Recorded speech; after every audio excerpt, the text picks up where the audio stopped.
बेटा analysis of financial statement हमने शुरू किया था और उसके अंदर हमने कुछ फार्मूलाज डिस्कस किए कि वर्किंग कैपिटल कैसे निकलेगा, current ratio, quick ratio, receivable turnover, inventory turnover, ये सारी चीज़ें हमने देखी। तो अभी हमने एक क्वेश्चन उठाया है, इस क्वेश्चन की मदद से हम लोग जो हमने रेशोज पढ़े थे ना उसको हम यूज़ करेंगे। तो सबसे पहली चीज़ हमने क्या देखी थी, वर्किंग कैपिटल। वर्किंग कैपिटल कैसे कंप्यूट होता है, करंट एसेट में से करंट लायबिलिटी को लेस कर दो। तो ये जो हमारा न्यूमेरिकल है सीपीए कंपनी का, इसमें दो बैलेंस शीट्स दी हुई है, 2017 के एंडिंग बैलेंस, 2018 के एंडिंग बैलेंस। तो 2017 के एंडिंग बैलेंस हैं वो 2018 के बिगनिंग होंगे और 2018 के एंडिंग तो ये दिए हुए ही हैं। अब वर्किंग कैपिटल निकालने के लिए क्या करेंगे आप, करंट एसेट में से करंट लायबिलिटी लेस करेंगे। इसमें एक चीज और भी हो सकती है कि आप दोनों ईयर्स के वर्किंग कैपिटल को आपस में क्या करने, कंपेयर। अगर फॉर एग्जांपल 2017-18 के हमें वर्किंग कैपिटल निकालने हैं तो कैश, अकाउंट रिसीवेबल, इन्वेंट्री, ये करंट एसेट हो गया, और अकाउंट पेबल, वेजेस पेबल और इनकम टैक्स पेबल ये हमारी करंट लायबिलिटी हो गई। मालूम सलाम। हम क्या करेंगे, करंट एसेट में से करंट लायबिलिटी को लेस कर लेंगे। सबसे पहले हम लोग करंट एसेट को सम करते हैं।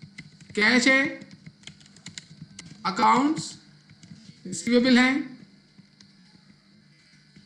और इन्वेंट्री है, इसको सम करेंगे तो आपके पास आ जाएगा टोटल करंट एसेट। तो इसमें क्या क्या मौजूद है, 2017 में 16,000 कैश है, 10,000 रिसीवेबल है और 30,000 इन्वेंट्री है। फिर 2018 में 23,000, 18,000 एंड 34,000, इसको सम कर लेंगे तो आपके पास करंट एसेट का टोटल आ जाएगा। अब इसमें से आप अपनी करंट लायबिलिटीज को लेस कर दें।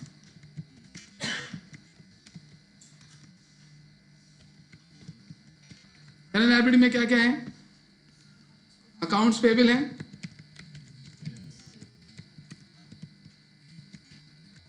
वेजेस पेबल है और इनकम टैक्स पेबल है।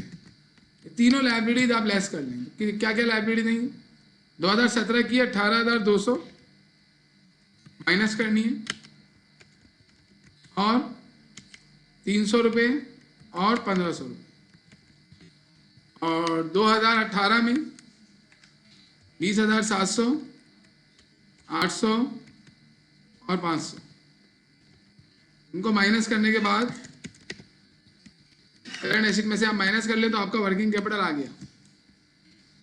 यानी कि यही बता रहे हैं कि 2017 में जो वर्किंग कैपिटल था वो 36,000 था, अब वर्किंग कैपिटल में क्या हो गया, इजाफा हो गया, जो ये शो कर रहा है कि हमारी सॉल्वेंसी एंड लिक्विडिटी बढ़ सकती है, बढ़ गई है। तो आप कंक्लूजन में ये लिखेंगे, since working capital in 2018 has increased as compared to 2017 from 36,000 to 53,000. Short-term solvency has increased. जरूरी नहीं है लेकिन फिर भी हम बोल सकते हैं कि इंक्रीज हो। लेकिन इससे बेहतर क्या था, करंट रेशो। इसमें आपको चेंज इन वर्किंग कैपिटल निकालना है, कितना चेंज हुआ है working capital, change in working capital, increase हुआ है ना working capital. Increase in working capital निकालने के लिए आप क्या करेंगे, 53,000 अभी है, पहले 36,000 था, कितना आ गया, 17,000 कैलकुलेट किया आप लोगों ने, वर्किंग कैपिटल बढ़ गया। इसके बाद हमने देखा था करंट रेशो। करंट रेशो का क्या फार्मूला था, current asset divide by current liability. अब देखिए ऊपर हम current asset current liability calculate कर चुके हैं। करंट एसेट का सम है 56 2017 में और करंट लायबिलिटी का सम है 30, सॉरी सम नहीं किया हमने, वो सम हमें करना पड़ेगा। इसको हम सम कर लेते हैं, करते हैं कॉलम एड। आगे हमें सम भी नजर आ रहा है, ये सारे यहां पे कॉपी कर लेते हैं।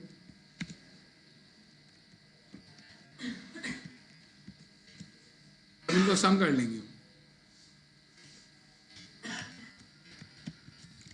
तो हमें करंट लायबिलिटी का भी सम नजर आएगा।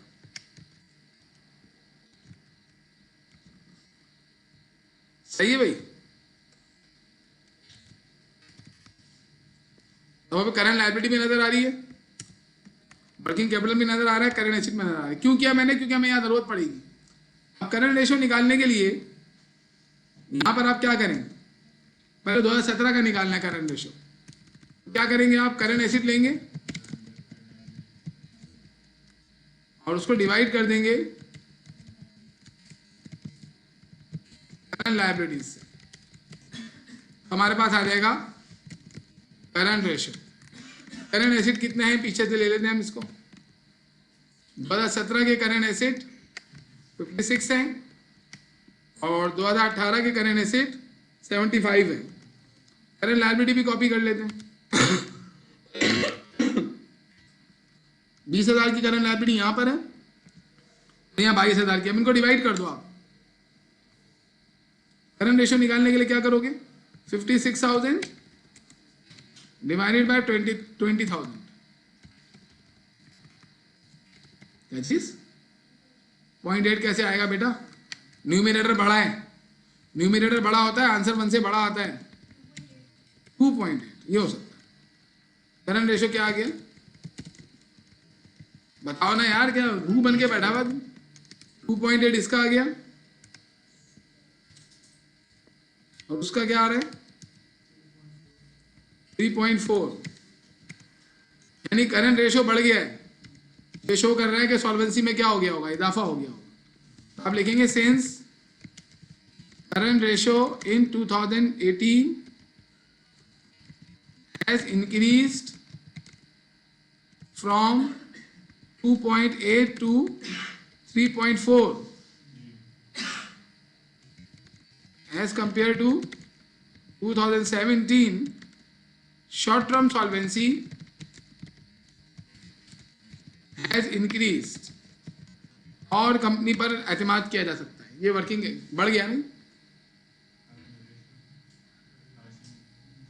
कौन सा राशन? अब सही हो गया। ओके, अब क्विक रेशियो निकालना है आपको जी। क्विक रेशियो का क्या फॉर्मूला था?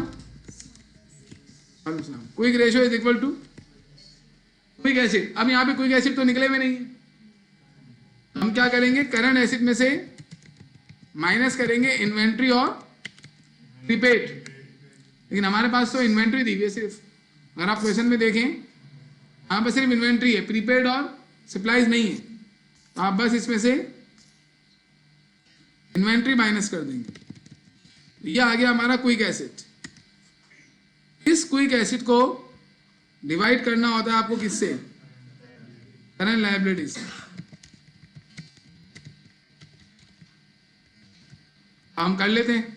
कौन कौन से ईयर का निकालेंगे? 17 का और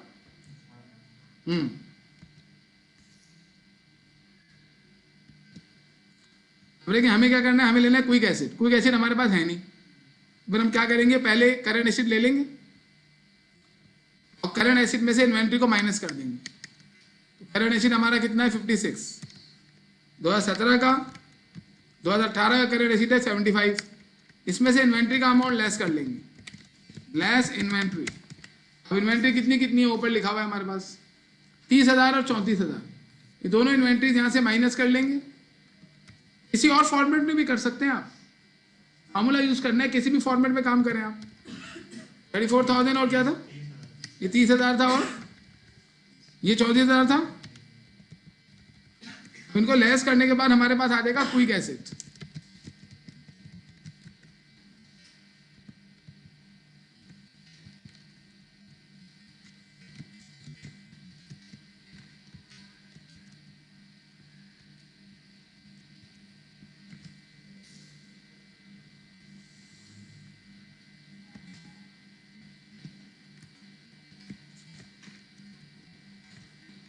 इसमें से आप लेस कर देंगे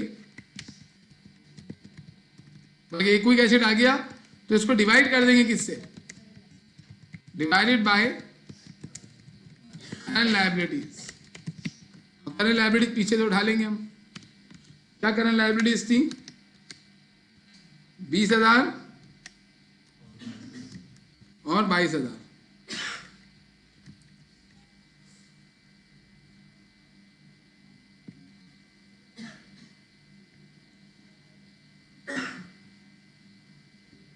उसको डिवाइड करेंगे और हम निकाल लेंगे अपना क्विक रेशियो।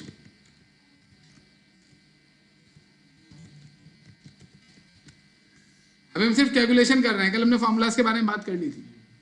कैसे होगा ये? 26,000 डिवाइडेड बाय 20,000 और यहां पर 41,000 डिवाइडेड बाय 22,000। तो जो हमारा क्विक रेशियो आया जी, क्या क्या आ रहा है? 1.3 यानी कि 30% हमारा क्विक एसिड करंट लायबिलिटी आता है। 1.9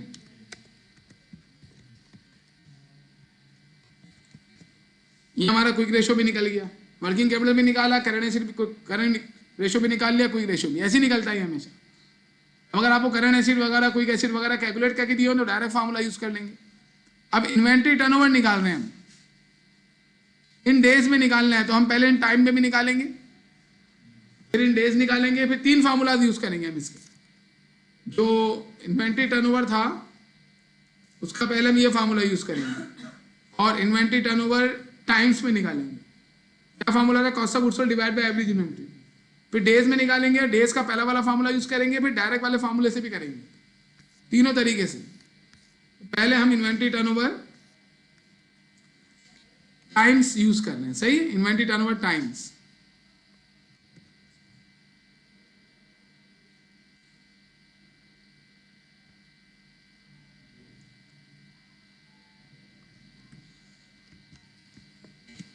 चलें, इन्वेंट्री टर्नओवर टाइम्स क्या फार्मूला है? Inventory turnover times is equal to cost of goods sold divided by average inventory. अब हमें ये 2017 का भी निकालना है और 2018 का भी, ताकि हम ये देख सकें कि कंपैरेटिवली हमारे जो डेज ऑफ इन्वेंट्रीज हैं वो बढ़ गए हैं या कम हो गए। पहले हमें चाहिए कॉस्ट ऑफ गुड्स सोल्ड। तो कॉस्ट ऑफ गुड्स सोल्ड दोनों ईयर्स की तो नहीं मिलेगी हमें, क्योंकि उसने हमें जो क्वेश्चन में इनकम स्टेटमेंट दिया हुआ है सिर्फ 2018 का दिया हुआ है। इसका मतलब इन्वेंट्री टर्नओवर सिर्फ 2018 का ही निकल सकता है और 17 का नहीं निकल सकता।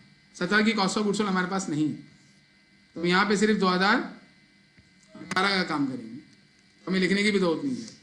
कॉस्ट ऑफ गुड्स सोल्ड कितनी दी हुई थी? कॉस्ट ऑफ गुड्स सोल्ड इन्होंने दी हुई है 30,000 और एवरेज इन्वेंट्री हमें निकालनी पड़ेगी। बिगिनिंग इन्वेंट्री कितनी है? 30,000 और एंडिंग इन्वेंट्री 34,000। इन दोनों को सम करके एवरेज ले लेंगे इसका। तो अभी हम पहले कॉस्ट ऑफ गुड्स सोल्ड लिखेंगे, 30,000 कॉस्ट ऑफ गुड्स सोल्ड है और यहाँ हम एवरेज इन्वेंट्री निकालेंगे। Average inventory is equal to beginning inventory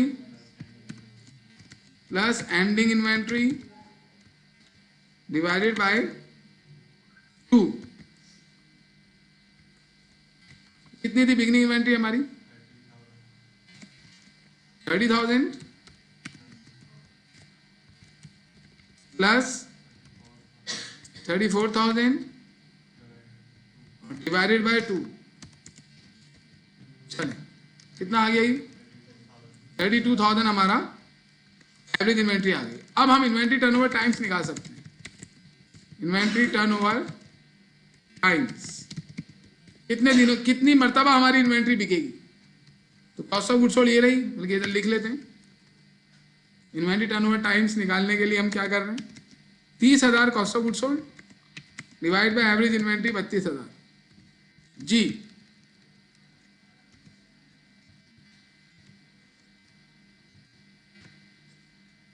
क्या आ रहा है? 1 से छोटा आंसर आएगा, यानी हम अपनी इन्वेंट्री को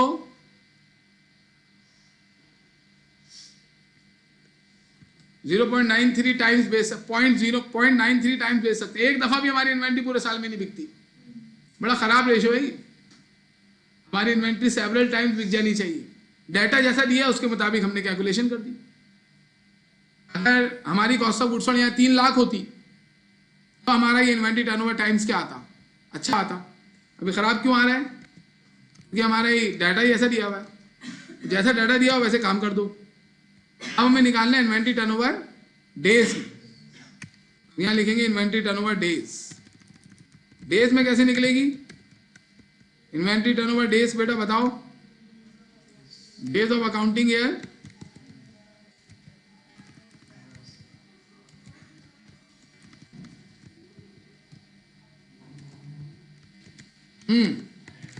डेज ऑफ अकाउंटिंग ईयर कुछ नहीं बताया तो हम यही एज्यूम करेंगे ये 365 ही हैं। Days of accounting year divide by inventory turnover times, यही कैलकुलेट कर लो। Days of accounting year 365 divide by inventory turnover times 0.938। ये क्या आंसर आ रहा है?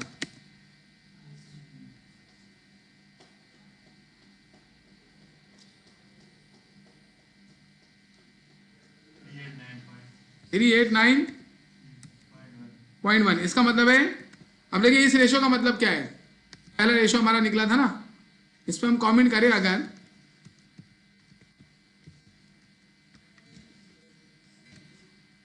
मैं इस पर कमेंट करूं इस रेशो पे,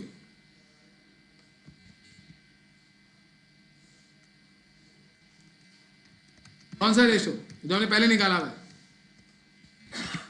0.938, इस पे क्या कमेंट होगा? Since inventory turnover times is 0.938, it means the average inventory of rupees 32,000 is sold only 0.938 times, एक से भी कम दफा इन अ ईयर। इनकी इन्वेंट्री ऐसी है कि एक से भी कम दफा ये बिकती है। सही भाई, हमने ये निकाल लिया। इस पे कैसे कमेंट करेंगे? इस वाले रेशो पे, इन्वेंट्री टर्नओवर डेज पे कितने डेज आ रहे हैं, क्या मतलब है? इस पे कैसे कमेंट होगा जी?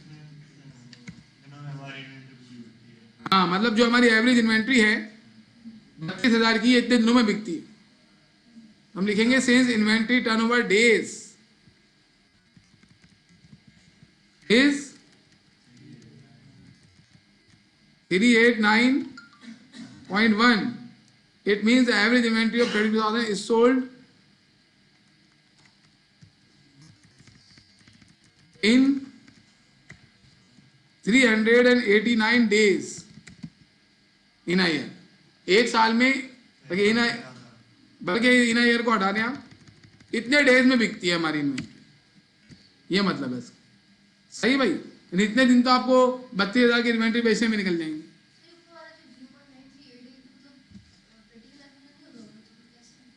क्या मतलब? तो मतलब ये तो डाटा पे डिपेंड कर रहा है ना, ये डाटा ऐसा है कि हमारा ऐसा आंसर आ रहा है। अगर ऐसा रेशो आए तो आपको बिजनेस बंद कर देना चाहिए। समझ में आ रही? हमारा डाटा सवाल में ऐसा है, हमने सवाल ऐसा उठाया है कि उसमें ऐसे रेशोज निकल रहे हैं।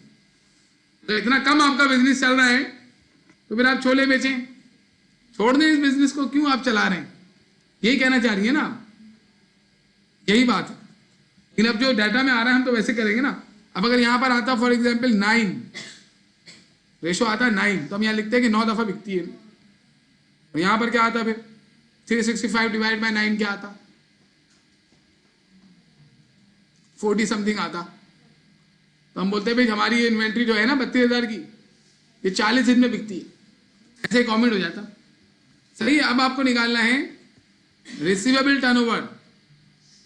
अच्छा, ये जो टर्नओवर निकाला है ना आपने डेज वाला, इसको एक दूसरे फार्मूले से भी कर सकते हैं ना। उस दूसरे फार्मूले से आप लोग मुझे करवाएं जरा। अब अगर मैं उस फार्मूले से करूं, मैं यहां लिख रहा हूं और, चलो वो फार्मूला क्या था? Inventory turnover days, direct days निकलेंगे। अगर डेज पूछा हुआ हो ना सिर्फ, तो आप डायरेक्ट ये वाला फार्मूला यूज कर लें। वो फार्मूला क्या है? डेज ऑफ अकाउंटिंग है, डिवाइड नहीं है उसमें, मल्टीप्लाई बाय एवरेज इन्वेंट्री और divided by cost of goods sold. ये फार्मूला नहीं करेंगे। वो तो मैंने ये फार्मूला को बनाने के लिए आपको दिखाया कि पहले ये हुआ फिर ये हुआ, कर सकते हैं आप, लेकिन वो फार्मूला आपको बुक्स में नहीं मिलेगा। वो मैंने इस फार्मूले को ड्राइव करने के लिए किया था, इस वाले फार्मूले जी। डेज ऑफ अकाउंटिंग है कितना है? 365, मल्टीप्लाई कर लो, एवरेज इन्वेंट्री कितनी थी? 32,000 जी, divide by cost of goods sold कितना था? 30,000। चलो बताओ क्या आंसर आ रहा है? वही आ रहा है 389। सही है। तो आप अगर इन्वेंट्री टर्नओवर डेज मांगे ना, डायरेक्ट ये वाला फार्मूला यूज कर लेना। टाइम्स मांगे और फिर डेज भी मांगे तो फिर आप दोनों फार्मूला यूज कर लेना। अब हम कर रहे हैं क्या क्या करेंगे? रिसीवेबल टर्नओवर डेज में, टाइम्स में, दोनों में। आइए अब मैं चेंज कर लूंगा इसको। Computation for receivable turnover days, days main heading है ना हमारी, क्योंकि हमें डेज ही निकालने हैं। पहले निकालेंगे रिसीवेबल टर्नओवर टाइम्स में, फार्मूला चेंज होगा, देखेंगे आप। चलो मैं इसी वजह से इसी को एडिट कर रहा हूं ताकि आपको नजर आए कि आपको अलग से याद करने की जरूरत नहीं है। अब जहां जहां इन्वेंट्री थी वहां अकाउंट रिसीवेबल आ जाएगा, कॉस्ट ऑफ गुड्स सोल्ड की जगह पे आ जाएगा नेट क्रेडिट सेल्स।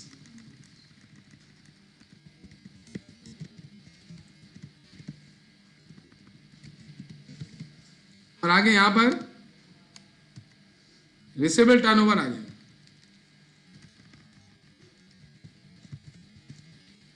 नीचे भी आप क्या करेंगे? कॉस्ट ऑफ गुड्स सोल्ड की जगह पे नेट क्रेडिट सेल्स, यहां आ जाएगी एवरेज, यहां पे सब जगह पे रिसीवेबल लिख देंगे। रिसीवेबल अभी वैल्यूज हम चेंज कर लेंगे, रिसीवेबल इन्वेंट्री की जगह पे भी रिसीवेबल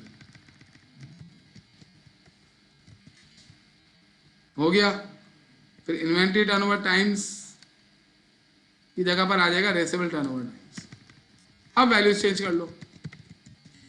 पहले चाहिए हमें नेट क्रेडिट सेल्स, हमारे सवाल में हमें नजर आ जाएगी नेट क्रेडिट सेल्स।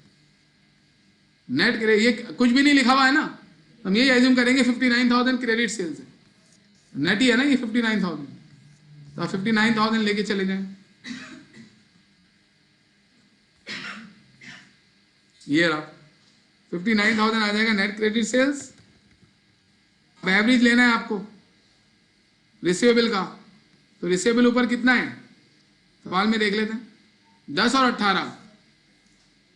हम यहां पर आ जाएं और यहां पर लिखें 10,000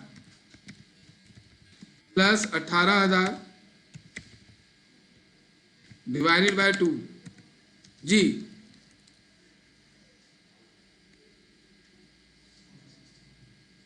क्या हो गया? 10,000 और 18,000 कितना हो गया? 28,000। 28,000 को डिवाइड बाय 2 करोगे तो 14,000 आएगा। यही बोल रहे थे क्या आप? 14,000 हमारा आ गया ये। अब रिसीवेबल टर्नओवर निकालने के लिए क्या करेंगे आप? जो हमारा नेट सेल्स है 59,000 net credit cell divide by average कितना आ रहा है? 4.214। इसका मतलब है जो हमारा एवरेज रिसीवेबल है ना 14,000 का, ये साल में 4 मरतबा कैश में कन्वर्ट होता है तकरीबन।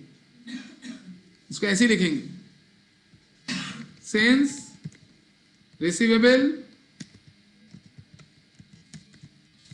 Turnover is 4.214 days, it means that average receivable of rupees 14,000 is collected 4.214 times in a year. अब इसी तरीके से आप डेज में भी निकालेंगे। Receivable turnover days. हाँ, तो क्या करेंगे इसमें, ये तो हटा दें अभी।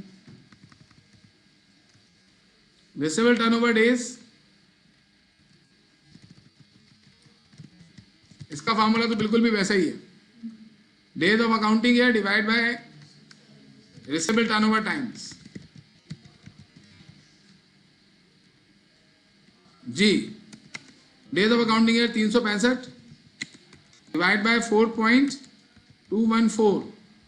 जी भाई, 86 पॉइंट 614 62। अब इसमें हम क्या कहेंगे, ये जो हमारा आंसर आया तो उसको यहीं लिखो।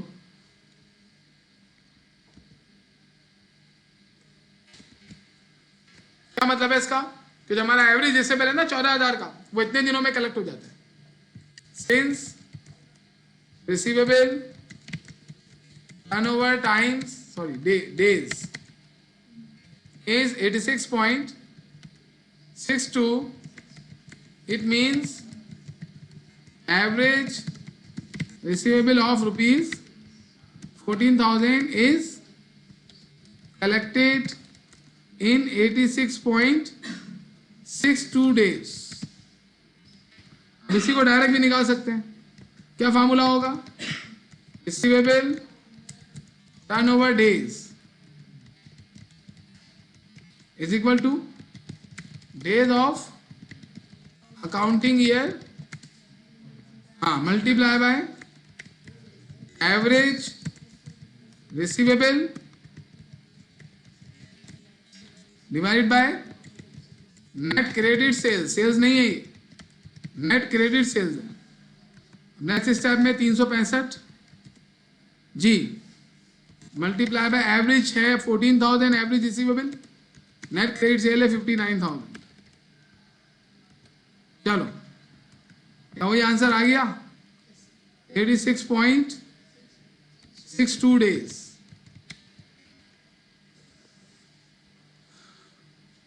रिसीवेबल टर्नओवर भी निकल गया, इन्वेंटरी टर्नओवर भी निकल गया, तो अब हम डेज ऑफ ऑपरेटिंग साइकिल निकाल सकते हैं। डेज ऑफ ऑपरेटिंग साइकिल का मतलब क्या है, कि कितने दिनों में कितने दिन लगते हैं अपने ऑपरेटिंग साइकिल परफॉर्म करने में। हम ये निकाल लेते हैं डेज ऑफ ऑपरेटिंग साइकिल। आप लोग मुझे फार्मूला बता दीजिएगा डेज ऑफ ऑपरेटिंग साइकिल। जी, computation for days of operating cycle,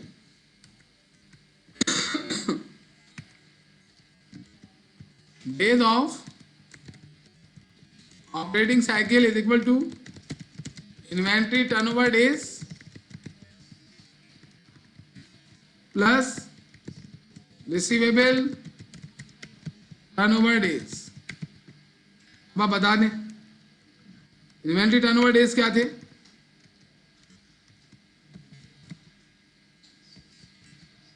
हाँ भाई, इन्वेंट्री टर्नओवर डेज 389। तो अब आप क्या करेंगे, 389 में ऐड कर लेंगे 86.62, 389.1 था ये। जी, कितने डेज आ रहे हैं, मैं साल से भी ज़्यादा 475 पॉइंट, यानी एक साल से भी ज़्यादा अरसा लगता है आपको एक मरतबा अपनी ऑपरेटिंग साइकिल को परफॉर्म करने में। कारोबार बड़ा खराब चल रहा है इसका, ऐसे बिजनेस को कोई भी लोन नहीं देगा। इसके बाद हमें पेएबल टर्नओवर निकालना है ताकि हम कैश साइकिल निकाल सकें, कैश साइकिल के डेज। तो पेएबल टर्नओवर डेज के लिए क्या करेंगे हम, जी भाई, कंप्यूटेशन फॉर पेएबल टर्नओवर, पहले निकालेंगे payable turnover times.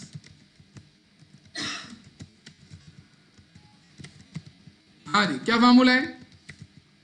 Payable turnover times is equal to net credit purchases divided by average account payable. ये आपको याद करना था, एवरेज अकाउंट पेबल ही आएगा यहाँ पे बस। देखिए हमारे सवाल में ना कहीं भी क्रेडिट परचेजेस गिवन नहीं है।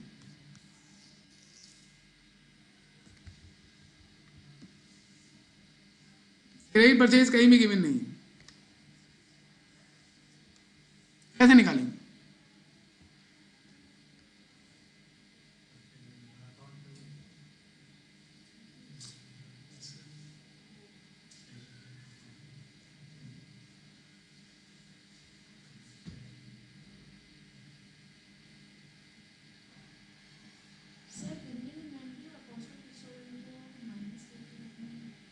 आएगी इसी तरीके से, लेकिन बता गलत नहीं है। उल्टा चलेंगे कॉस्ट ऑफ गुड्स सोल्ड के स्टेटमेंट में, कॉस्ट ऑफ गुड्स सोल्ड को ऐड कर लेंगे तो अवेलेबल फॉर सेल आ जाएगा, उसमें से बिगिनिंग इन्वेंटरी लेस कर लेंगे, नेट परचेज आ जाएगी। तो ये हमें निकालनी पड़ेगी। सबसे पहले हम निकालेंगे यही चीज पेबल टर्नओवर में, इसको मिटा देते हैं। पहले हम लिखेंगे first we find net purchases 2018 के लिए। First we find net purchases कैसे निकालेंगे? कॉस्ट ऑफ गुड्स सोल्ड लेंगे, उसमें ऐड करेंगे एंडिंग इन्वेंट्री, सही? तो आ जाएगा कॉस्ट ऑफ गुड्स, कोडो आ गया, अवेलेबल फॉर, फिर इसमें से आप लेस कर लेंगे बिगिनिंग इन्वेंट्री। आपके पास आ जाएगी credit purchases, net credit purchases, net credit purchases, net credit purchases. चलो कॉस्ट ऑफ गुड्स सोल्ड क्या है सवाल में देखते हैं। कॉस्ट ऑफ गुड्स सोल्ड है 30,000, एंडिंग इन्वेंट्री है 34,000। कॉस्ट ऑफ गुड्स सोल्ड नजर आ रहा है 30,000, एंडिंग इन्वेंट्री 34,000। अब यहां पे आ जाएं, कॉस्ट ऑफ गुड्स सोल्ड कितना है 30,000, एंडिंग इन्वेंट्री 34,000, इसको कर लेंगे सम और इसमें से लेस कर लेंगे बिगिनिंग इन्वेंट्री 30,000 थी,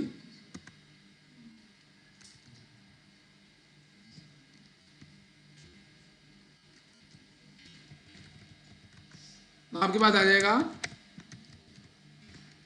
नेट परचेज 34,000 रुपये।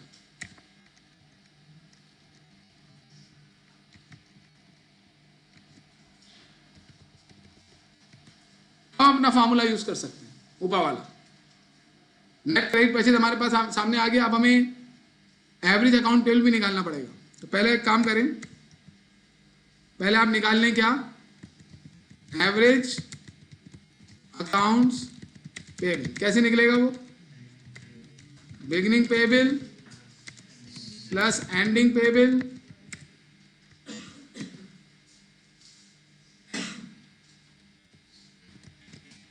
Divide by 2। तो बिगिनिंग पेबल एंडिंग पेबल हमें देखना पड़ेगा। ये लिखा हुआ है इसमें अकाउंट टेबल। बिगिनिंग है 18,200, एंडिंग है 20,700। 18,200 20,700। चलें लिखवाएं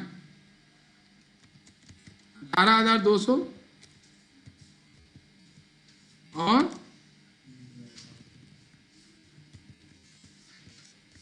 20,700 डिवाइडेड बाय 2 कितना आ गया? 19,450।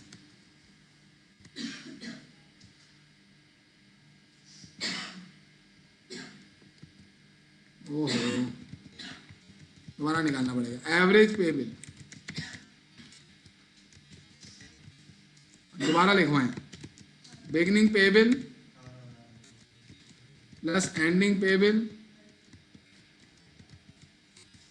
Divided by 2। बिगिनिंग पेबल था 18,200 प्लस 20,700 डिवाइडेड बाय 2, क्या आंसर आया था? 19,450। सही हो गया ये। अब अपना फार्मूला यूज कर सकते हैं आप। हम क्या निकालने जा रहे हैं? Payable turnover times. तो नेट क्रेडिट परचेज है 34,000 डिवाइडेड बाय 19,450। जी क्या आंसर है? 1.74 टाइम्स। इसका मतलब है जो हमारा एवरेज पेबल है ना, कितने का? 19,450 का, हमें साल में 1.74 टाइम्स पे करते हैं। अब हमें क्या निकालना है? Payable turnover days. जी भाई,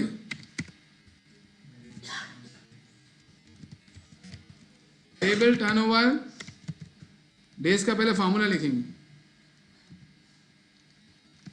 जी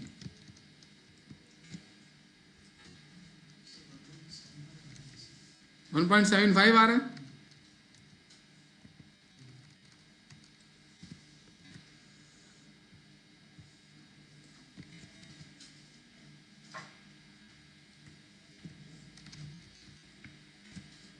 जी payable turnover days is equal to days of accounting year divide by payable turnover day times.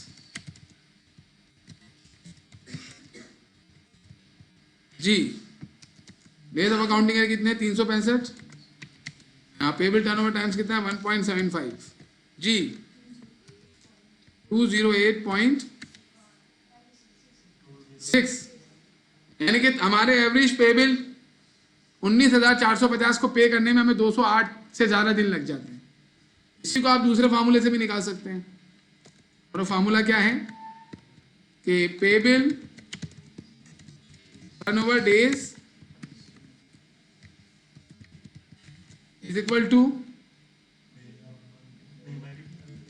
Days of accounting year multiply by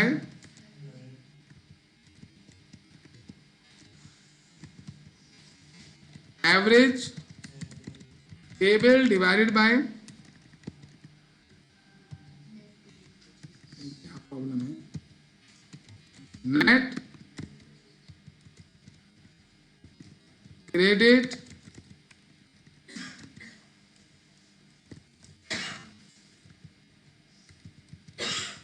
जी। तो इसको सॉल्व कर लेते हैं। डेज ऑफ अकाउंटिंग है 365, इसको मल्टीप्लाई करेंगे किससे? Average account payable 19,450 divided by net credit cell 34,000। सही? तो बताएं क्या आंसर है इसका? पॉइंट की बात को छोड़ो बेटा। 208.8 वही चीज आ गई हमारी। हमने ये भी देख लिया। अब हम कैश साइकिल निकाल सकते हैं। कैश साइकिल के डेज क्या होते हैं? क्या आप जो ऑपरेटिंग साइकिल के डेज है ना, उसमें से पेबल टर्नओवर के डेज क्या कर लें? माइनस कर लें। अगर मैं निकालूं कंप्यूटेशन फॉर कैश साइकिल, ये डेज ही होते हैं कैश साइकिल के, तो डेज ऑफ कैश साइकिल कैसे निकलेंगे? वही फॉर्मूला रखा है, इसमें माइनस कर दो पेबल टर्नओवर डेज। जी कितने डेज हैं पेबल टर्नओवर? 208.8। जी जी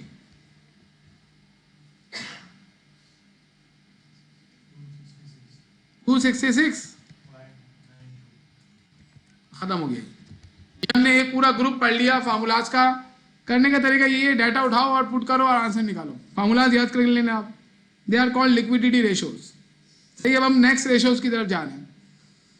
अब वो है हमारे पास लेवरेज रेशो। लेवरेज रेशो बहुत आसान है। ये रेशोज ये बताते हैं कि कंपनी में डेट ज्यादा है या इक्विटी ज्यादा है। अगर बिजनेस में डेट ज्यादा होता है ना, डेट मतलब लॉन्ग टर्म लायबिलिटी, तो इसको कहते हैं कि लेवरेज ज्यादा है। क्या कहते हैं इसको? कि कंपनी में लेवरेज ज्यादा है और इससे फायदा होता है कंपनी को। अगर कंपनी की सेल बहुत ज्यादा हो, क्या फायदा होता है? जो बॉन्ड होल्डर होते हैं ना, उनको आपको फिक्स अमाउंट ऑफ इंटरेस्ट पे करना होता है, जबकि जो शेयर होल्डर होते हैं, अगर आप उनसे पैसा लेंगे तो उनको आपको प्रॉफिट ज्यादा होगा तो ज्यादा प्रॉफिट डिस्ट्रीब्यूट करना पड़ेगा ना। तो अगर आप बॉन्ड होल्डर से फाइनेंसिंग करवाएं और आपकी अर्निंग बहुत ज्यादा हो, तो उनको थोड़ा सा अमाउंट देने के बाद आपके पास काफी अमाउंट बच जाता है जो कि शेयर होल्डर को दिया जा सकता है। तो शेयर होल्डर का अर्निंग पर शेयर बढ़ जाता है। लेकिन अगर बॉन्ड की क्वांटिटी आपने ज्यादा रखी है अपनी कंपनी में और आपको प्रॉफिट कम हो रहा है, तो ऐसी कंडीशन में सारा का सारा प्रॉफिट तो बॉन्ड होल्डर को ही दे दोगे, तो शेयर होल्डर को मिलेगा नहीं। इसका मतलब है लेवरेज ज्यादा रखने का फायदा उस वक्त होगा जब आपकी सेल ज्यादा हो। तो ऐसी कंपनी जिनकी रिटर्न ज्यादा होते हैं वो डेट पर ज्यादा रिलाई करती हैं, लेकिन फिर भी स्टेट बैंक ऑफ पाकिस्तान आपको बताता है कि आपको कितना डेट रखना है। तो ये रेशो तो आपको बताते हैं कि आपका डेट कितना ज्यादा है। जैसे पहला है डेट टू एसिड रेशो। इसमें सिंपल क्या करेंगे आप अपने लायबिलिटी को डिवाइड कर देंगे एसिड से, तो आपको मालूम चल जाएगा कि कितना एसिड जो है वो लायबिलिटी ने फाइनेंस किया हुआ है। परसेंटेज निकल जाएगी ना लायबिलिटी की एसिड पे। अब अगर आपका डेट है for example 6 lakh, total acid है 10 लाख, तो इसका मतलब है 60% आपने डेट से फाइनेंसिंग करवाई हुई है। और इक्विटी की फाइनेंसिंग कितनी होगी फिर? सवाल के लिए हमेशा तैयार रहे ना इंसान, और टाइम पे आंसर दे देता है, वरना सोता रहता है वो। भाई 6 लाख रुपए डेट है, 10 लाख रुपए एसिड है। आपको मालूम है एसिड आते कहां से हैं, डेट से या इक्विटी से? इक्विटी मीन्स शेयर होल्डर का अमाउंट, डेट मीन्स लायबिलिटी का amount. So if your total assets are 10 lakhs and 6 lakh have been financed by debt holder, तो how much has been financed by shareholder? 4 lakh. अब debt ratio अगर हम निकालें, debt to asset ratio 6 lakh divide by 10 lakh, वो आ रहा है 60%, 0.6। तो फिर इक्विटी टू एसिड रेशियो क्या आएगा? 0.4 ही आएगा ना। अल्लाह के बंदे, debt ratio, debt to asset ratio मालूम हो तो इक्विटी टू एसिड रेशियो आप खुद ही निकाल लेंगे। तो ये तो 2 रेशियोज हैं, इसमें आप डेट और इक्विटी को एसिड से कंपेयर कर रहे हैं, जबकि ये तो 2 रेशियोज हैं, ये भी हमारे लेवरेज रेशियोज ही हैं। लेकिन इसमें आप डेट को टोटल एसिड से नहीं, डेट को इक्विटी से डिवाइड कर रहे हैं। इससे क्या होगा? इससे अगर डेट ज्यादा हुआ ना, फार्मूले में, नाम के अंदर ही फार्मूला है इसके, देख लें आप, नाम क्या लिखा हुआ है? Debt to equity. तो फार्मूले में ऊपर डेट नीचे इक्विटी। पहले वाले फार्मूले में क्या लिखा है? डेट टू एसिड, ऊपर डेट नीचे एसिड। इसमें इक्विटी और एसिड, तो ऊपर इक्विटी नीचे एसिड। यहाँ इक्विटी टू डेट, ऊपर इक्विटी नीचे डेट। अब इसमें कमेंट क्या होगा वो मैं आपको बताऊंगा अभी। और इंटरेस्ट कवरेज रेशियो भी है इसके अंदर, वो भी लेवरेज रेशियो है। तो हमने इसमें डेट टू एसिड रेशियो करने का फार्मूला लिखा हुआ है। डेट टू एसिड रेशियो निकालने के लिए आप सिर्फ कौन सी लायबिलिटीज लेंगे? क्या लिखा हुआ है? Interest bearing. ऐसी लायबिलिटी जिस पर इंटरेस्ट नहीं देना है वो डेट में काउंट नहीं होगा। Interest bearing liabilities divide by total acid. Total acid भी कौन से वाले? उनमें वही वाले लेंगे जो इक्विटी और डेट वाले हैं। This shows the proportion of debt to total asset, how much asset has been supplied by the creditors. Total asset में से कितना क्रेडिटर ने सप्लाई किया। अब debt to equity ratio, debt to equity ratio भी debt का ही ratio है ना, ये भी डेट का है, फर्स्ट वाला थर्ड वाला भी डेट का है। डेट टू इक्विटी रेशियो में ना आप डेट को इक्विटी से कंपेयर कर रहे हैं। If your debt is greater, इसका आंसर 1 से बड़ा आएगा अगर आप डेट टू इक्विटी रेशियो निकालेंगे। If your debt is smaller than equity, इसका आंसर 1 से छोटा आ जाएगा। अगर फॉर एग्जाम्पल डेट है आपका 5 लाख, इक्विटी आपकी 2.5 लाख, तो टोटल एसिड होगा 7.5 लाख। अब आप डेट टू इक्विटी रेशियो निकालेंगे ना, तो debt 5 lakh divide by 2,50,000 divide करेंगे तो आंसर आएगा 2। 2 का मतलब क्या है कि हमारा डेट इक्विटी से डबल है। और अगर हमारा डेट होता 2.5 लाख और इक्विटी होती 5 लाख, तो डेट टू इक्विटी रेशियो क्या आता? 2.5 लाख डिवाइड बाय 5 लाख 0.5। इसका मतलब होता हमारा डेट इक्विटी का आधा है। तो यही चीज यहां लिखी हुई देखिए, debt to equity ratio total liability divide by total share holder equity. Total share holder equity में क्या क्या आता है? Share premium, ordinary share capital, retain earnings, appropriation के अकाउंट, ये सब शेयर होल्डर इक्विटी के अंदर आता है। This shows how much greater और lower the debt is as compare to share holder equity. फिर हमने इसी के बराबर में equity to asset ratio, share holder equity divide by total asset. This shows the proportion of equity to total asset, how much asset has been supplied by the share holders. और ये equity to debt ratio है कि हमारा equity debt से कितनी बड़ी है या कितनी कम है। बात वही है, आप इन दोनों, या तो आप ये दो निकाल लो या ये दो निकाल लो, एक ही बात है। इंटरेस्ट कवरेज रेशियो समझाने के लिए मुझे आपको इनकम स्टेटमेंट दिखाना पड़ेगा। ये हमारा इनकम स्टेटमेंट है कंडेंस फॉर्म में। सेल में से लेस हुई कॉस्ट ऑफ गुड्स सोल्ड तो ग्रॉस प्रॉफिट आ गया।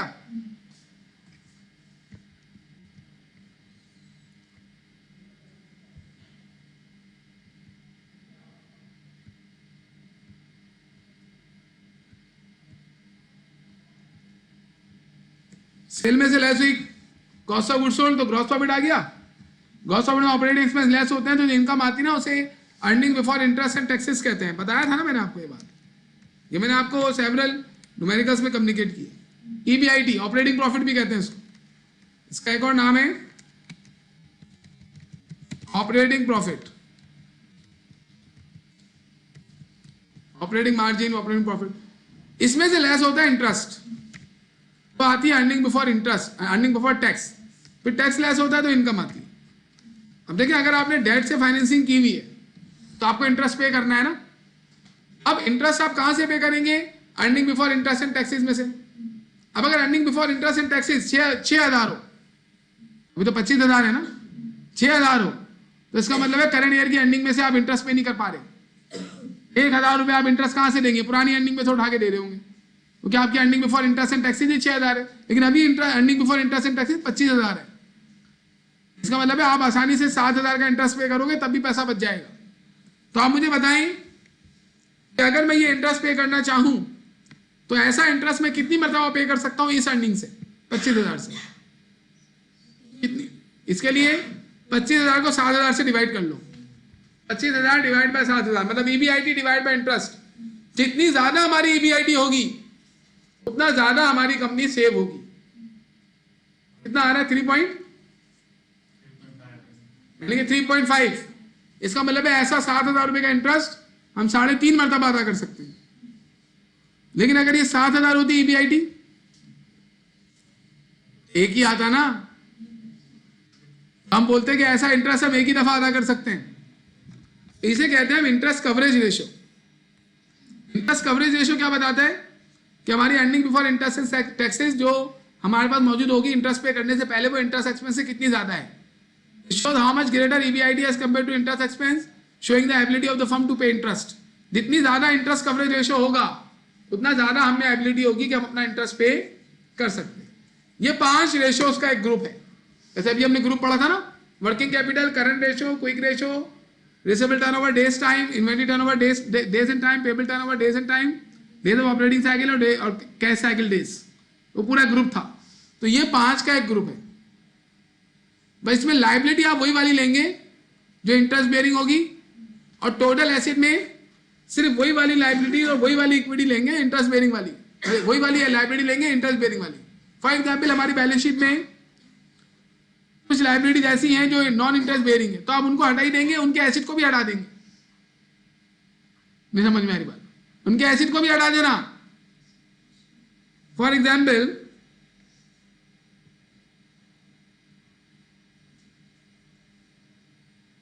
ये मैं अगर आपसे कहूं कि मेरी करंट लायबिलिटी 30,000 है और इस पर मुझे कोई इंटरेस्ट नहीं देना होता, तो आप जो डेट टू इक्विटी रेशियो में अमाउंट्स लेंगे ना, वो ये वाले लेंगे 2 बस। कितना है ये? 2,70,000। अब मैं आपसे बोलूं भाई डेट रेशियो निकालो, तो आप 1,50,000 divided by 2,70,000 debt to asset ratio. Total asset 3 lakh use नहीं करेंगे आप। वहां पे टोटल एसिड का मतलब है सिर्फ वो वाले एसिड जो शेयर होल्डर ने सप्लाई किए हुए या फिर लॉन्ग टर्म लायबिलिटीज है इंटरेस्ट बेयरिंग। अगर करंट लायबिलिटी भी इंटरेस्ट बेयरिंग हो तो फिर सारा 3 लाख रुपए ले लेंगे। फिर आप 1,50,000 को 3 लाख, बल्कि दोनों लायबिलिटी ऐड कर लेंगे ना, फिर तो 1,80,000 डिवाइड बाय 3 लाख हो जाएगी। लेकिन normally current liability interest bearing नहीं होती। सही है, ये ख्याल रखिएगा। मैं अभी करवाऊंगा अभी आपको कैलकुलेट। उससे पहले मैं आपको बता रहा हूँ profitability ratios. These are very simple ratios. लेकिन मैंने कल क्लास में आपको बताया था ना, लिक्विडिटी रेशियोज जो मैंने पहला ग्रुप पढ़ाया, सॉल्वेंसी रेशियोज ये अभी हमने पढ़े, यही जो हमारे पास थे, लेवरेज रेशियो। अभी प्रॉफिटेबिलिटी रेशियो कर रहे हैं हम। प्रॉफिटेबिलिटी रेशियो में क्या करना है, हर चीज का रेशियो नेट सेल्स पे निकालना है। प्रॉफिटेबिलिटी रेशियो का ताल्लुक इनकम स्टेटमेंट से होता है। इनकम स्टेटमेंट में मौजूद जितनी भी चीजें हैं उनका रेशियो अगर आप निकाल रहे हैं तो वो निकालेंगे आप नेट सेल्स पे नॉर्मली। जैसे हमारा ये इनकम स्टेटमेंट था ना, मैं आपसे बोलूं ग्रॉस प्रॉफिट का रेशियो बताओ, मेरे कहने का मतलब होगा gross profit divide by net sales. मैं आपसे बोलूं कॉस्ट ऑफ गुड्स सोल्ड का रेशियो बताओ, तो cost of goods sold divide by net sales. Operating expense का रेशियो बताओ, operating expense divide by net sales. Interest expense का रेशियो बताओ, interest expense divide by net sales. Net income का ratio बताओ, net income divide by net sales. तो यानी कि लिखा हुआ है प्रॉफिटेबिलिटी रेशियो में gross profit margin ratio, gross profit divide by net sale, net profit margin, net profit divide by net sales. Net sale रही है कौन सी नेट सेल, क्रेडिट वाली नहीं, टोटल। हाँ, जबकि रिसिबल टर्नओवर में नेट क्रेडिट सेल्स आती है, टोटल नहीं आती वहां पे। Operating profit margin, operating profit divide by net sales, net income divide by, ये इसको छोड़ दो अभी, net income divide by asset को, ये हम अलग से देखेंगे। ये हम अलग से देखेंगे, दोनों फार्मूलाज थोड़े अलग है। तो अभी हमने क्या देखे, 5 फार्मूलाज लेवरेज के और प्रॉफिटेबिलिटी रेशियोज। मैंने यहां पे एक डाटा बनाया हुआ है, मैं आपके साथ कैलकुलेट कर लेता हूं। हमने एग्जाम्पल बनाई हुई, इस एग्जाम्पल में ये मैंने इसके लिए बनाई है, लेवरेज रेशियो के लिए।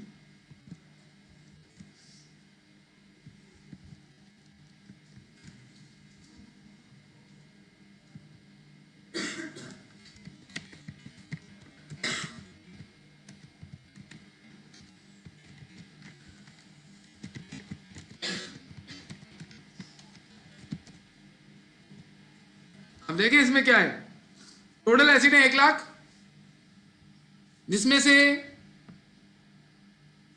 60,000 शेयर होल्डर ने सप्लाई किए, 35,000 इंटरेस्ट बेरिंग लायबिलिटी थे और 5,000 नॉन इंटरेस्ट बेरिंग लायबिलिटी। तो पहले हम अगर निकाल लें डेट टू एसिड रेशियो, तो डेट हमें सिर्फ इंटरेस्ट बेरिंग वाला लेना है। क्या फार्मूला होगा, debt to asset ratio is equal to debt divided by total asset. लेकिन हमें टोटल एसिड कौन से लेने हैं, ये आपको मैंने बताया है। डेट कौन सा लेंगे, 35,000, और टोटल एसिड में 35,000 प्लस और 60,000, 95,000। यानी आप 5,000 की नॉन इंटरेस्ट बेरिंग लायबिलिटी को छोड़ देंगे आप जी। क्या आंसर आ गया,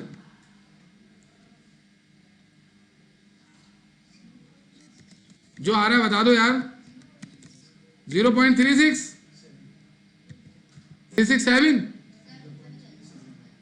7 आएगा।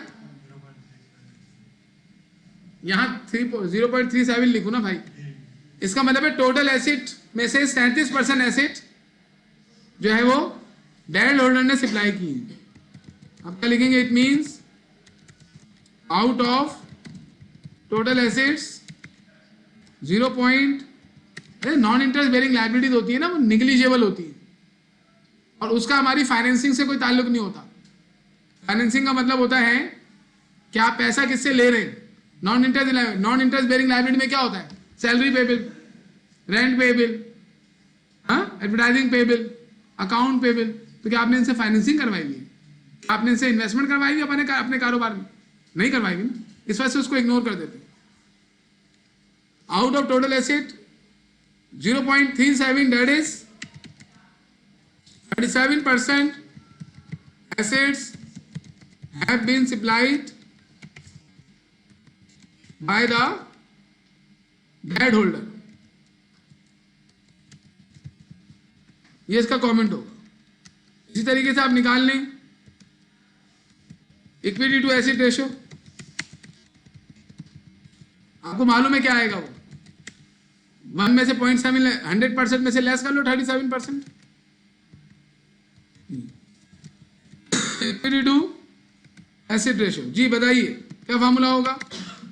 Share holder equity divide by total asset, कौन से? इंटरेस्ट बेयरिंग वाले। और जी शी कितनी है? 60,000 डिवाइडेड बाय 95,000, क्या आ गया? 0.63, मतलब के 63%। ये हमें पहले से पता था, तो हम क्या लिखेंगे? It means out of total asset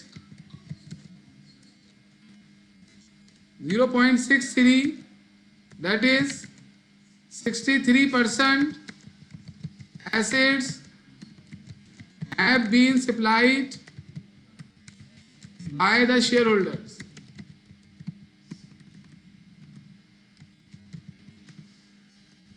हमें निकालना है डेट टू इक्विटी रेशियो। अब इसको, इसमें हम डेट को इक्विटी से कंपेयर कर रहे हैं। देखिए अगर आप चाहें ना, आप डेट टू एसेट रेशियो ना टोटल एसेट पे भी निकाल सकते हैं, उसका इतना इंपैक्ट नहीं पड़ेगा। डेट टू इक्विटी रेशियो, वैसे आप लोगों को ना ये टोटल करके दे देगा वो, ज्यादातर ऐसे ही होता है जी। डेट डिवाइडेड बाय इक्विटी, इसमें कोई प्रॉब्लम नहीं है, इसमें तो आपको उठाना ही वही डेट है। कितना डेट है? 35,000 डिवाइडेड बाय 60,000। इससे मालूम चलता है कि आपका जो डेट है वो इक्विटी से ज्यादा है कम है। हमें पता है ज्यादा है कम है, हमें पता है कि डेट कम है, लेकिन कितना परसेंट कम है जी? 0.58। क्या बोलेंगे आप? कितना परसेंट कम है हमारा डेट? 58% आ रहा है ना। 58% 100% से कितना कम है? 42%। तो हम बोलेंगे हमारा डेट इक्विटी से 42% कम है। It means that debt is smaller than equity by 42.42, that is 42% हो गया। इसके बाद 4, जाहिर सी बात है डेट टू इक्विटी रेशियो कम आ रहा है 1 से, इक्विटी टू डेट रेशियो ज्यादा आएगा 1 से, इक्विटी ज्यादा है। यहां पर डेट टू एसेट रेशियो मालूम हो ना, तो इक्विटी टू एसेट रेशियो आप माइनस करके निकाल लेते हो, लेकिन यहां पर दोनों रेशियोज को अलग अलग कैलकुलेट करना पड़ेगा। लेकिन ये पता होगा हमें कि इसका आंसर 1 से छोटा आ रहा है तो अगले वाले का 1 से बड़ा आएगा, क्योंकि ये छोटा है ना डेट, तो आंसर 1 से बड़ा है तो इक्विटी तो बड़ी होगी ना। इक्विटी टू डेट रेशियो जी क्या आएगा? क्या फॉर्मूला होगा? Equity divided by debt. Equity कितनी है? इक्विटी 60,000 और डेट हमारा कितना है? 35,000। डिवाइड करो 1.71। इसका मतलब है हमारा डेट, हमारी इक्विटी डेट से 71% बढ़ी है। It means that equity is greater than debt by 0.71, that is 71%। ये चारों रेशियो हमने निकाल ली। अब रह गया इंटरेस्ट कवरेज। उसके लिए हमने ये इनकम स्टेटमेंट बना लिया आपके लिए। इस इनकम स्टेटमेंट में देखो, इंटरेस्ट से पहले कितना पैसा मौजूद है हमारे पास? 40,000। इंटरेस्ट देना है 10,000, इसका मतलब ऐसा इंटरेस्ट आप 4 मरतबा दे सकते हैं। तो हम क्या करेंगे?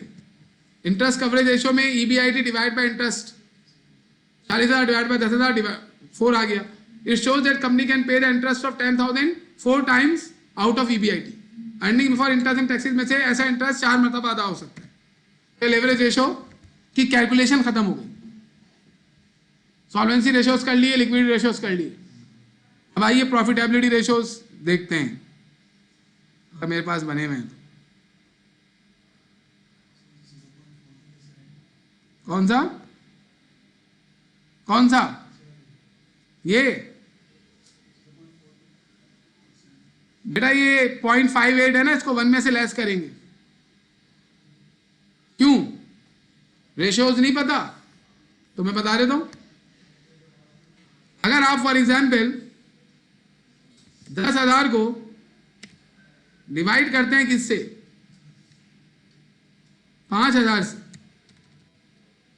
आंसर क्या आएगा? जल्दी जल्दी बताया करो यार। 2 का मतलब 2 नहीं होता, 2/1 है ये।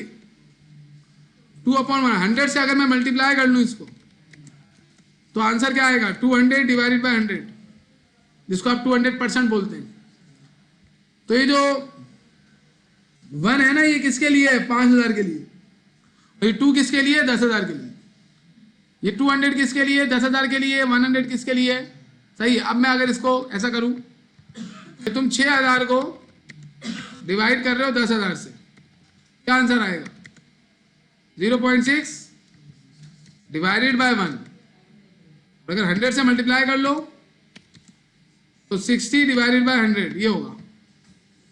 अभी रेशो जो हमने निकाला ना, ये पॉइंट्स में है पहला वाला, और ये 100% में है।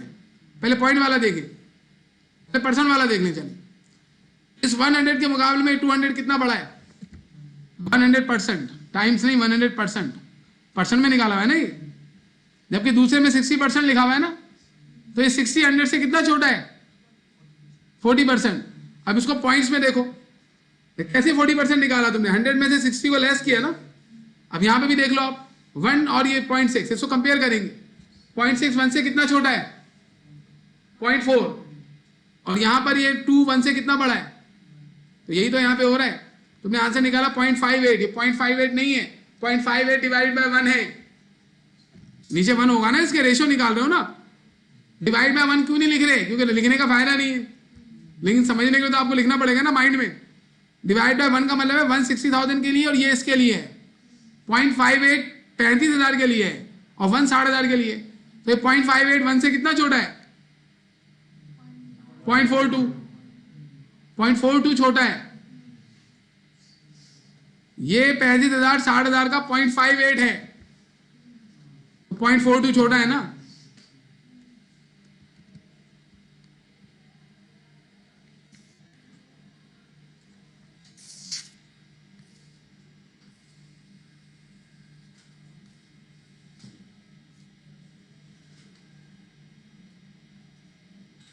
जब एक क्वेश्चन था पाकिस्तान डिजिटैक वाला, उसको आप सॉल्व कर लीजिएगा, उसके रेशियोज वगैरह निकाल लीजिएगा, ये मैं आपको सोल्यूशन भेज दूंगा।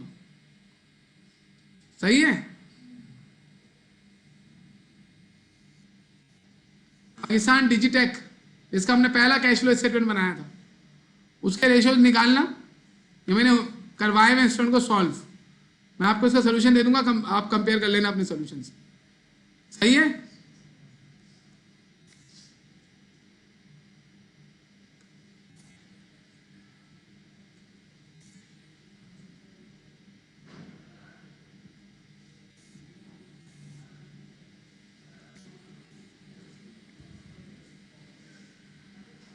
ओके, क्या रह गया? अब रह गया मार्केट रेशियोज, वो अभी हम कर रहे हैं। वहां पर काम है, आप याद करिएगा। मार्केट रेशियो को ना शेयर होल्डर रेशियो भी कहते हैं, शेयर होल्डर रेशियो। अदान के बाद बात करते हैं।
हो गया था।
अब देखिए मार्केट रेशियोज में क्या है, इसका ताल्लुक, ये सारे रेशियोज शेयर होल्डर से ताल्लुक रखते हैं और थोड़े टेक्निकल हैं, गौर से सुनिएगा।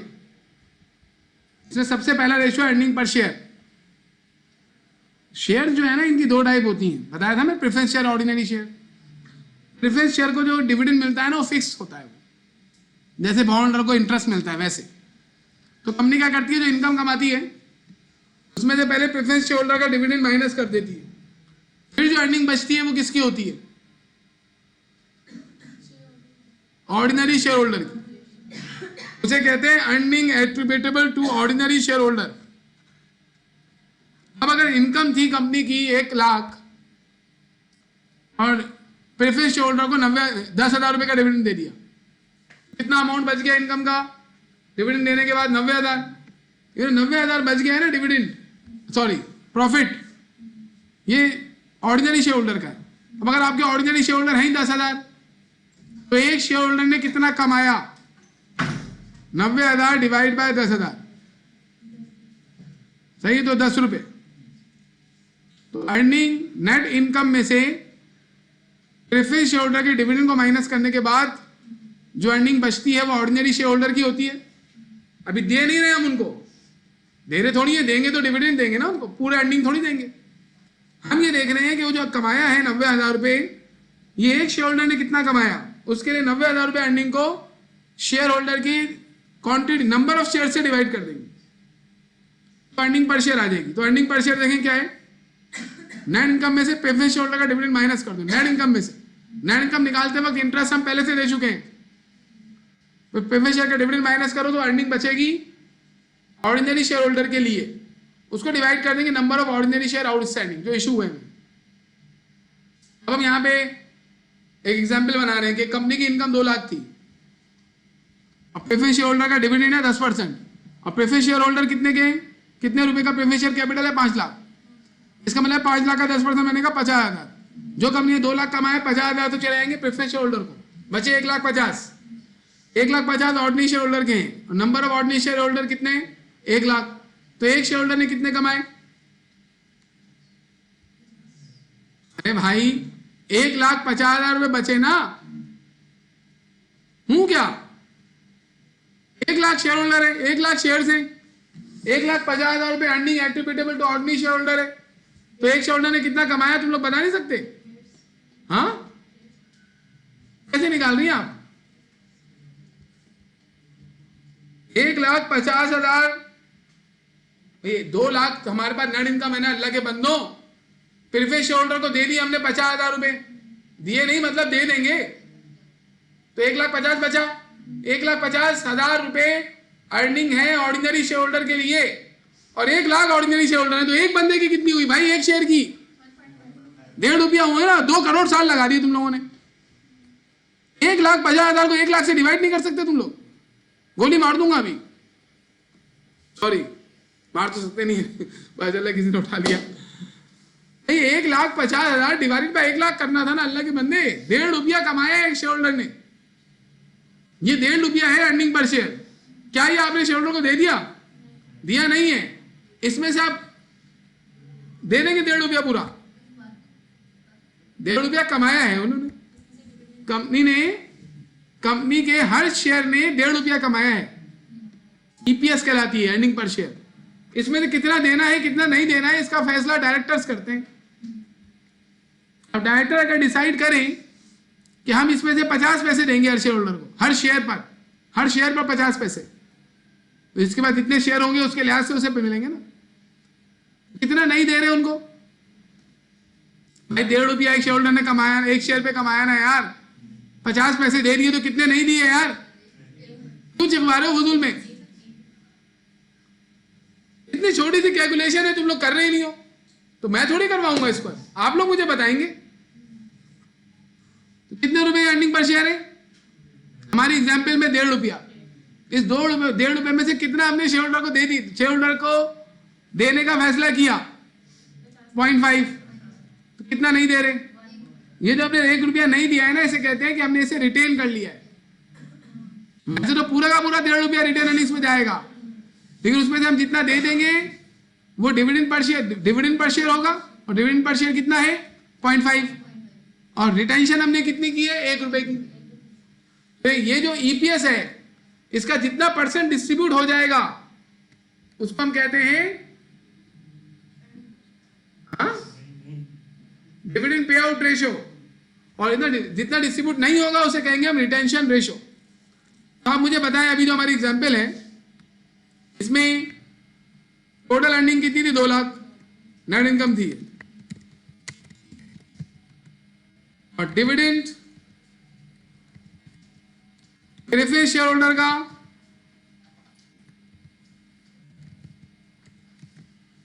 बैठना नहीं है, कैलकुलेट करना है। कितना था?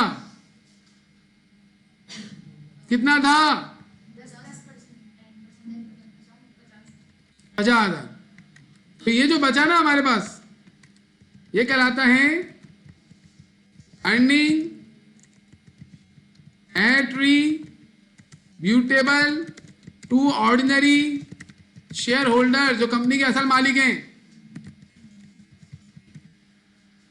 कितनी earning attributable to ordinary share holder है?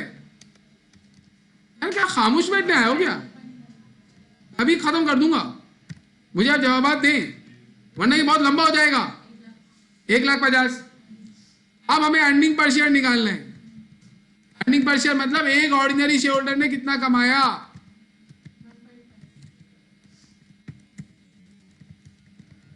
इसको शॉर्ट में क्या कहते हैं? ईपीएस। कैसे निकालेंगे? टोटल जो शेयर होल्डर हैं, earning attributable to ordinary share holder को डिवाइड कर देंगे टोटल शेयर होल्डर 1 लाख से। 1.5 रुपया एक ने कमाया। अब हमने ये फैसला किया कि हम डिविडेंड पर शेयर दे देंगे। आप इधर आ जाओ ना, नजर आ जाएगा। हमने बोला भाई हम डिविडेंड पर शेयर दे देंगे।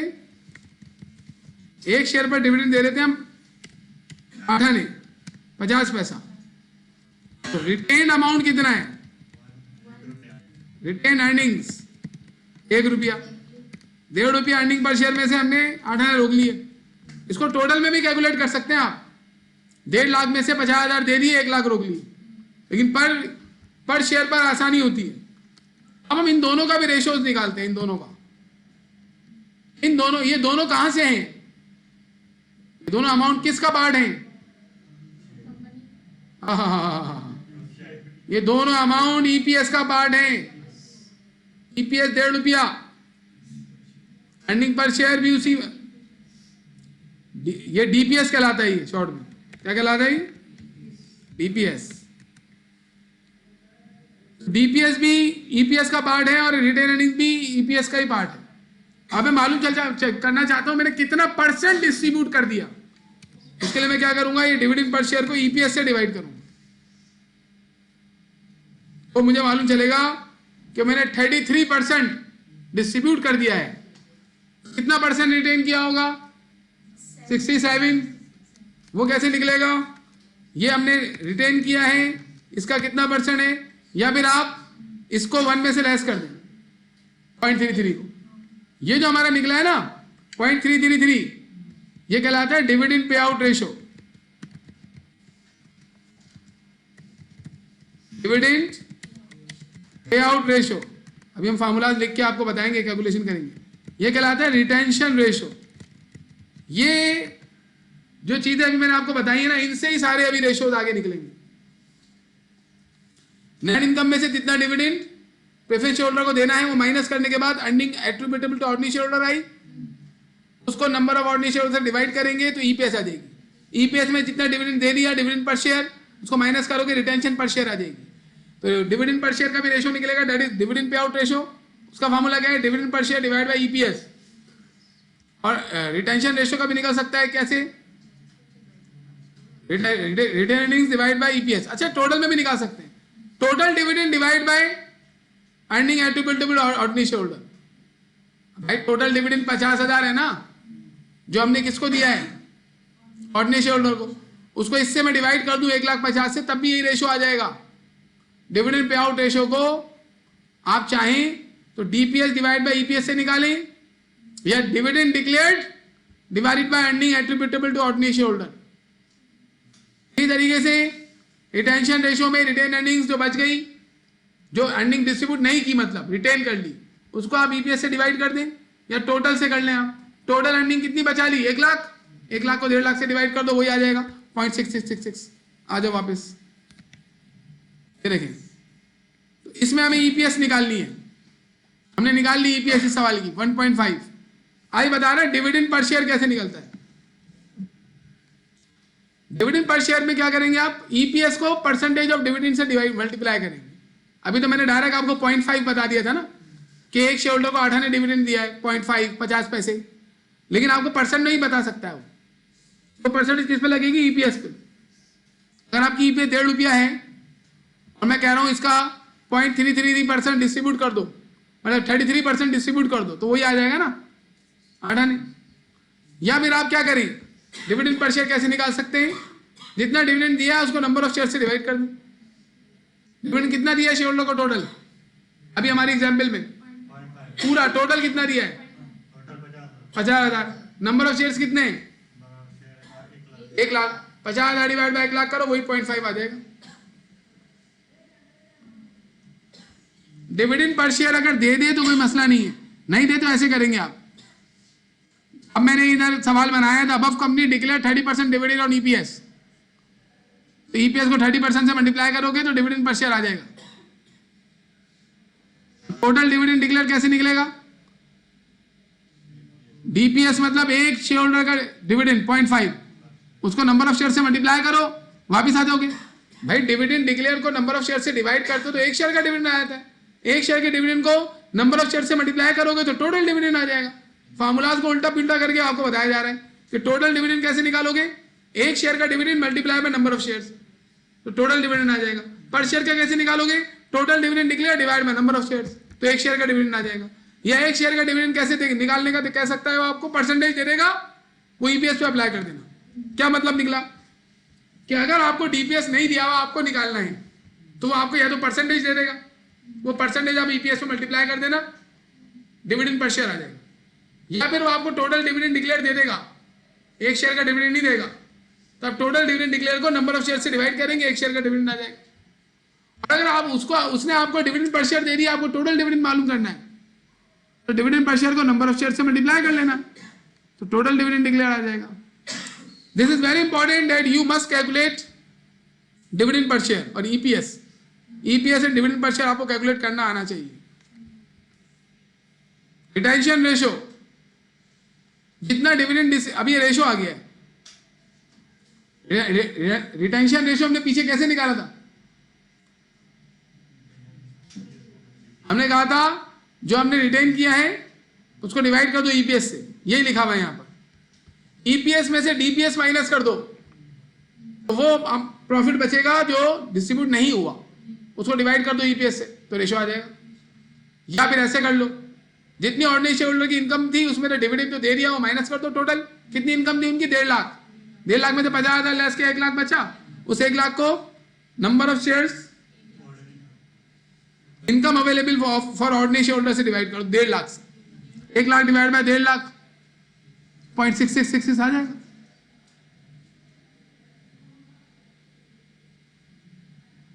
और अगर आपके पास रिटेंशन रेशियो है तो डिविडेंड पे आउट रेशियो निकालने की जरूरत नहीं है, वो उसको माइनस से निकल सकता है। डिविडेंड पे आउट रेशियो का मतलब क्या है, ईपीएस में से कितना डिस्ट्रीब्यूट हो गया, तो डीपीएस डिवाइड बाय ईपीएस। अभी तक हमने क्या देखा, अर्निंग पर शेयर कैसे निकलेगी, जितनी अर्निंग ऑर्डिनरी शेयर होल्डर की है उसको नंबर ऑफ शेयर से डिवाइड कर दें, अर्निंग पर शेयर आ जाएगी। डिविडेंड पर शेयर कैसे निकालोगे, या तो वो दे देगा या परसेंटेज देगा तो ईपीएस से मल्टीप्लाई कर लेना, या फिर टोटल डिविडेंड को नंबर ऑफ शेयर से डिवाइड कर देना, डिविडेंड पर शेयर आ जाएगा। जब डिविडेंड पर शेयर आ जाएगा तो फिर आपको रिटेंशन रेशियो भी निकाल सकते हो फिर आप, और डिविडेंड पे आउट रेशियो भी निकाल सकते हो। जितना डिविडेंड पर शेयर है उसको ईपीएस से डिवाइड करोगे, डिविडेंड पे आउट रेशियो आ जाएगा। और जितना डिस्ट्रीब्यूट नहीं किया ईपीएस में से, ईपीएस में से डीपीएस माइनस करो, जितना डिस्ट्रीब्यूट नहीं किया उसको आप ईपीएस से डिवाइड करोगे तो आपका रिटेंशन रेशियो आ जाएगा। अब इसकी एग्जाम्पल हम कर लेते हैं ना, ये रहा एग्जाम्पल, आपके लिए बनाइए भाई, परेशान होने की जरूरत नहीं है। Now we will use a formula, EPS 1.5 रुपया, डीपीएस, ये मैंने डीपीएस कैसे निकाला, 30% ऊपर बताया उन्होंने। अब भाई 1.5 रुपये का 30% निकाल लो, कितना आया, आ गया। ये फार्मूला लिखे हुए याद करने पड़ेंगे आपको, समझ तो मैंने बता तो नहीं है आपको। ईपीएस 1.5 रुपया कैसे आया, ये भी हमने ऊपर देखा। डीपीएस कैसे आया, ईपीएस का 30%। अब रिटेंशन रेशियो कैसे निकलेगा, 1.5 रुपये में से 0.45 आपने डिस्ट्रीब्यूट कर दिया, तो कितना डिस्ट्रीब्यूट नहीं किया, 1.05। ये रिटेंशन पर शेयर है, एक शेयर पर हमने 1 रुपया 5 पैसे रिटेन कर लिए। अब इन तीनों की मदद से रेशियोज निकलेंगे, दो जो मैंने ऊपर बताए। रेशियो मैंने ऊपर 2 ही बताए आपको, अभी ये 2 रेशियोज बताए बस, retention ratio, dividend pay out ratio. EPS DPS तो यूज होगी इसमें। अब क्या करेंगे आप, डिविडेंड पे आउट रेशियो कैसे निकालेंगे, डिविडेंड पर शेयर कितना है, 1.5 से डिवाइड कर दो 0.45 को, डिविडेंड पे आउट रेशियो आ जाएगा 30%, ही आ रहा है ना 0.3। रिटेंशन रेशियो कैसे निकलेगा, या तो 1 में से 0.3 को लेस कर लो 0.7, या फिर 1.05 को 1.5 से डिवाइड कर दो, रिटेंशन रेशियो आ जाएगा 0.7। सही है। अब मैं तुम लोगों को डाटा दे रहा हूं, मुझे करके दिखा दो। रिटेंशन रेशियो का ये फार्मूला है, ईपीएस में से डीपीएस माइनस करो और डिवाइड कर दो ईपीएस से। I am giving you a numerical, solve it with me. अभी बना लेते हैं, एक एग्जाम्पल बना लेते हैं, फिर प्रॉपर इसको सॉल्व करते हैं। एग्जाम्पल क्या है, नेट इनकम 10 लाख रुपए,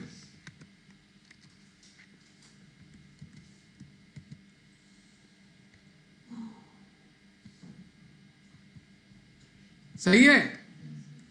और प्रेफरेंस शेयर कैपिटल 5 लाख रुपए, प्रेफरेंस शेयर, अच्छा प्रेफरेंस ना हो तो फिर छोड़ देंगे उसको। डिविडेंड है for example 7%,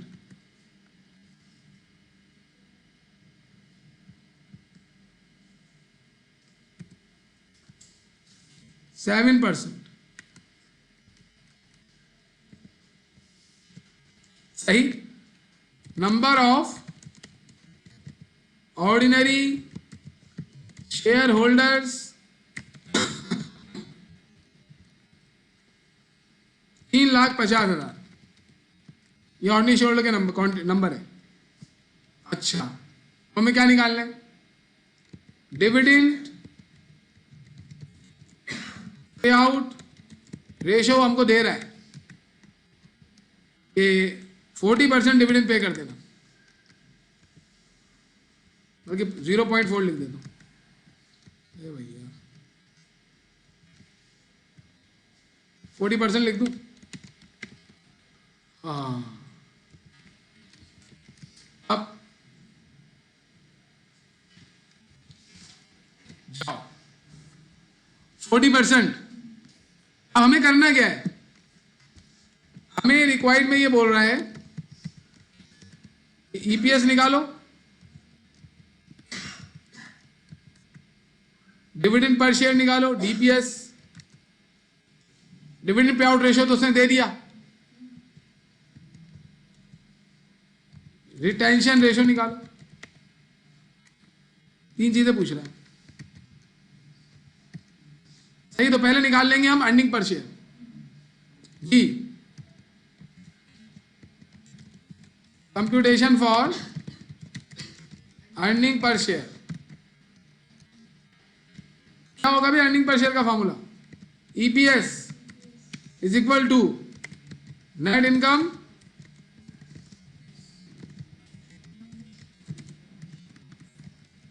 minus preference share holders dividend divided by number of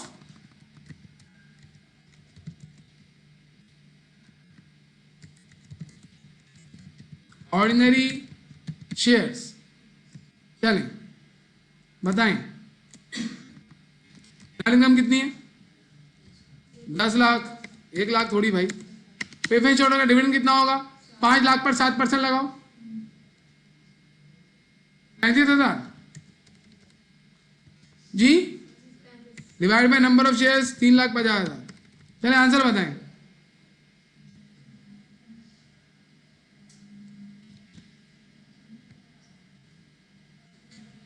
answer बता दो यार, अल्लाह के बंदो। जो आ रहा है बता दो भाई, जो आ रहा है बोल दो। नहीं नहीं नहीं भाई, डिवाइड भी तो करो 3,50,000 से, अल्लाह की बंदी। 2.75 बस 7 आ रहा है। 6 कर दूं इसको, 2.757 आ रहा है। हाँ तो बस यही 6 कर देंगे ना। 757 आ रहा है, 6 कर देंगे ना यार। यानी एक शेयर होल्डर, ईपीएस है 2.76, एक शेयर होल्डर ने 2 रुपये 76 पैसे कमाए हैं, ये ईपीएस आ गई। अब आपको डीपीएस निकालनी है, डिविडेंड पर शेयर।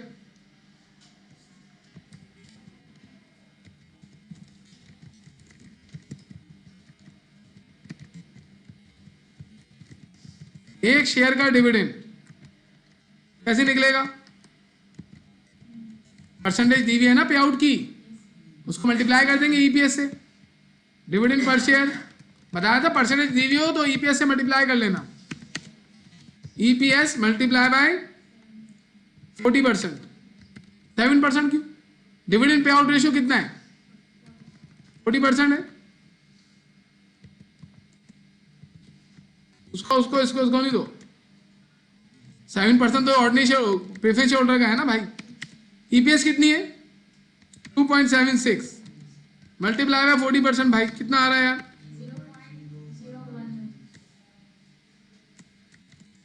0.0 इसकी बातें कर रहे हो यार। 40% 2.76 का निकालो ना अल्लाह के बंदो। 1.10 यानी 1 रुपया 10 पैसे। आप कैसे निकाल रहे हैं? 2.76 का 40% नहीं निकाल सकते? किससे? तो करो ना, 2.76 मल्टीप्लाई बाय 40 डिवाइडेड बाय 100। तुम 2.76 मल्टीप्लाई बाय 0.4 कर रहे होगे। अगर तुम 0.4 ले रहे हो तो 100 से डिवाइड नहीं करोगे। आप 2.76 को मल्टीप्लाई करो 0.4 से। अगर आप 0.4 नहीं लोगे, 40 लोगे तो 100 से डिवाइड करना पड़ेगा, क्योंकि 0.4 लेने का मतलब है ऑलरेडी वो 100 से डिवाइड हुआ हुआ। और खुद सोचो ना, 2.76 का अगर आप 40% दे रहे हो डिविडेंड, तो वो 1 रुपए से ज्यादा ही होगा। ये हमने डिस्ट्रीब्यूट कर दिया डिविडेंड। अब कितना रिटेन किया? 2.76 टोटल ईपीएस है, मतलब एक शेयर ईपीएस है, इसमें से 1.1 हमने डिस्ट्रीब्यूट कर दिया, बाकी डिस्ट्रीब्यूट नहीं किया। Computation for retention ratio. चलो भाई, रिटेंशन रेशो कैसे होगा? हाँ, EPS minus DPS divide by EPS. वैसे आप इसे डायरेक्ट भी पता है आपको। ये डायरेक्ट कैसे पता है? डिविडेंड पे आउट रेशियो किससे माइनस, किस में से? हाँ, तो ये मालूम चलेगा एक शेयर पर कितना रिटेंशन हुआ है रुपीस में। रिटेंशन रेशियो मतलब आप इसी रिटेंशन का रेशियो निकालेंगे। ये रिटेंशन रेशियो डायरेक्ट निकाल सकती हैं आप, अभी निकाल सकती हैं, मैं बताऊंगा, मैं बता चुका हूं। ये 40% डिविडेंड पे आउट रेशियो है। 40% पे आउट कर रहे हैं ना आप, कितना नहीं दे रहे फिर? 60%। ऐसे निकल जाएगा ना डायरेक्ट, लेकिन हम यहां ऐसे भी निकाल रहे हैं ना फॉर्मूले से। ईपीएस कितनी है? 2.76 माइनस 1.10 और डिवाइडेड बाय 2.76। अब निकालें, 0.60 आ गया ना, वो 0.60 आ गया। 60% 0.601 मतलब मल्टीप्लाई करोगे तो 60% बन जाएगा। आज मैंने आपको लिक्विडिटी रेशियोज का क्वेश्चन करवाया और आपको कहा कि डिजिटेक वाला क्वेश्चन निकालकर वो लिक्विडिटी रेशियो सॉल्व करें। दूसरी चीज, मैंने डेट लेवरेज रेशियो करवाए, क्वेश्चन भी सॉल्व करवा दिया। वो उसकी कॉम्प्लेक्सिटी लेवल उससे ज्यादा नहीं जाएगा एफएफए में फिलहाल। फिर हमने देखे प्रॉफिटेबिलिटी रेशियोज, प्रैक्टिस नहीं की, बस ऐसी बता दी। लेकिन हम मार्केट रेशियोज या शेयर होल्डर रेशियो में मैंने आपको ईपीएस निकालना बताया, डीपीएस और डिविडेंड पे आउट रेशियो और रिटेंशन रेशियो। समझ में आ रही है? ज्यादा बिरयानी खाने से सेहत खराब होने का इम्कान होता है। और सिर्फ हमारे 7-8 रेशियोज रह गए, तो कल की क्लास में हम वो कर लेंगे। सही, तो आपको मतलब ओवरलोड हो जाएगा, आप इससे ज़्यादा ना पढ़ें, इन फार्मूलाज को याद करके आइएगा। सही, कल फिर मैं आगे आपको मजीद काम करवाऊंगा। आगे थोड़ा टिपिकल है, मुझे मालूम है आप घूम जाएंगे। मैं अभी नहीं किया, अभी करता हूँ।